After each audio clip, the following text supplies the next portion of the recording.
നമസ്കാരം, എല്ലാ കുട്ടികളും ഗിരീഷ് സാറാണ്. പെട്ടെന്ന് നമ്മൾ പരീക്ഷയ്ക്ക് പോകുമ്പം ഈ ടോപ്പിക്സ് എല്ലാം പഠിച്ചിട്ടുണ്ടോ, ഒരു ക്വിക്ക് റിവിഷൻ പഠിക്കാതെ പോവുകയും ചെയ്യരുത്. ചാപ്റ്റർ 1 to 4 പെട്ടെന്ന് മിനിറ്റുകൾക്കുള്ളിൽ ക്വിക്ക് റിവിഷൻ ആകാം.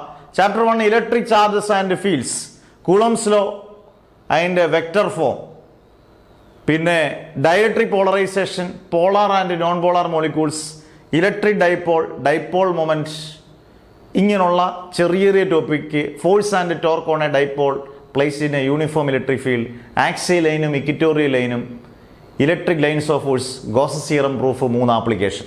First chapter.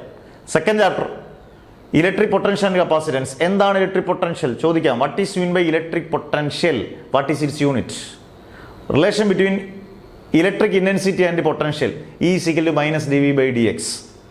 പിന്നെ ഇലക്ട്രോൺ വോൾട്ട് എന്താണ്? 1 ഇലക്ട്രോൺ വോൾട്ട് = 1.6 × 10⁻19 ജൂൾ. കുളമ്പല്ല, ജൂളാണ്.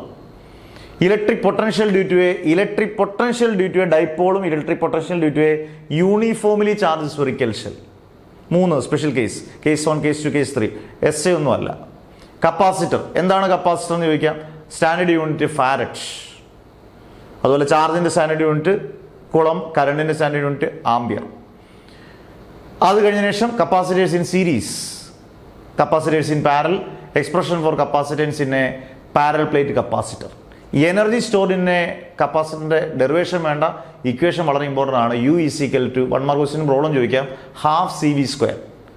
മൂന്നാമത്തെ chapter current electricity, drift velocity, current density.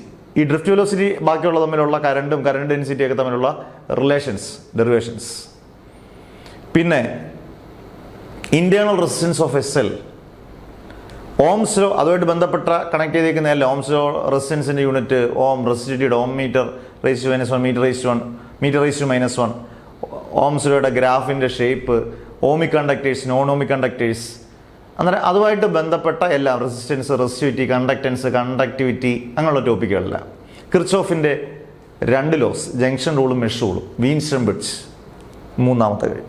4 magnetic effects of electric current, magnetic Lorentz force, F = BQV sin θ. അതിനെ വെക്ടർ ഫോമിലാക്കുന്നത് vector F = Q × V × B, vector V × vector B. അതുപോലെ തന്നെ Lorentz force, വെറും Lorentz force എന്ന് പറഞ്ഞാൽ magnetic Lorentz force അല്ല. This is sum of electric force and magnetic force. Electric force എന്ന് പറയുന്നത് F = QE, മാഗ്നറ്റിക് ഫോഴ്സ് എന്ന് പറയുന്നത് F = Q × V × B. Q common ആയിട്ട് എടുത്തിട്ട് E + V × B. അതിനകത്ത് ഇമ്പോർട്ടൻ്റ് ബയോട്ട് സാവാർട്സ് ലോ, അതിൻ്റെ circular loop, Ampere സർക്യൂട്ടിൻ്റെ theorem, അതിൻ്റെ 2 applications, moving coil galvanometer, conversion ഗാൽവനോമീറ്ററിൻ്റെ അമ്മീറ്റർ, കൺവേർഷൻ ഗാൽവനോമീറ്ററിൻ്റെ voltmeter, force between 2 parallel conductors carrying current. വളരെ important short question ആണ്. അതിനോടൊപ്പം അതിൻ്റെ കൂട്ടത്തിൽ ചോദിക്കുക ആംബിയറിൻ്റെ definition. Force between 2 parallel conductors carrying current, അതിൻ്റെ കൂട്ടത്തിൽ ആംബിയറിൻ്റെ ഡെഫിനേഷൻ പഠിച്ചുകൊണ്ടേ പോകാവുള്ളൂ. ചാപ്റ്റർ 1 to 4 പെട്ടെന്ന് ഒരു ക്വിക്ക് റിവിഷൻ ആയിരുന്നു. ഇതെല്ലാം നിങ്ങൾ പഠിച്ചിട്ടുണ്ടോ എന്ന് നിങ്ങളൊന്ന് ആലോചിക്കുക. ബെസ്റ്റ് വിഷസ് പ്രാർത്ഥിക്കുന്നു. ഇനിയൊരു ചെറിയ വീഡിയോ ഉണ്ട്, ചെറിയ video. Never ever give up.